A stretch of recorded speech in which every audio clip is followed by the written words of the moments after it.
ఒకప్పుడు సినిమా రిలీజ్కు ముందు కథ చెప్పడం సాధారణం, కానీ ఇప్పుడు ట్రెండ్ మార్చారు. కథ చెప్పకుండా సినిమా రిలీజ్ చేయడమే నేటి డైరెక్టర్ స్ట్రాటజీ. నాటి స్టైల్ వర్సెస్ నేటి ట్రెండ్. ముందు రోజుల్లో డైరెక్టర్లు సినిమా ఎలాంటి కథతో వస్తుంది, పాత్రలు ఎలా ఉంటాయనేది ముందే చెప్పారు.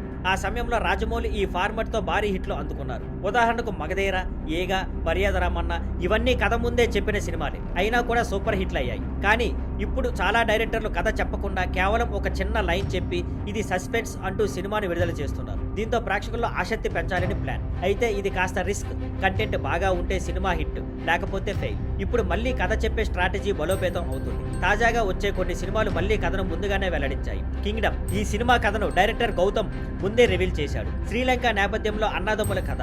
అన్న శ్రీకాకుళం నుంచి పోయి గల్లంత అవుతాడు, తమ్ముడు వెళ్తాడు. తర్వాత ఎమోషన్, యాక్షన్, ఎంటర్టైన్మెంట్ అన్ని కలిపిన కథ. విశ్వంబర 14 లోకాల నేపథ్యంలో సత్యలోకం నుంచి భూమి మీదకి ఒక అమ్మాయిని తీసుకురావాలనే హీరో యాత్రే ఈ కథ.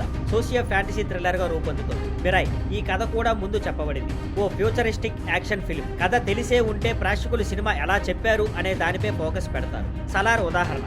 సలార్ విషయంలో కథ ముందే చెప్పకపోవడంతో చాలా మందికి కథ అర్థం కాలేదు. ఆ కారణంగా సినిమా మీద నెగిటివ్ టాక్ వచ్చింది. సారాంశంగా చెప్పాలంటే కథను ముందే చెప్పడం వలన ప్రేక్షకుడు థియేటర్కు స్పష్టమైన అంచనాలతో వస్తాడు. కనెక్ట్ అవ్వడానికి ఎక్కువ సమయం పట్టదు. అందుకే ఇప్పుడు మళ్ళీ 15 ఏళ్ల క్రితం జక్కన్న అనుసరించిన ఫార్ములాను కొత్త డైరెక్టర్లు ఫాలో అవుతున్నారు. Thank you for watching.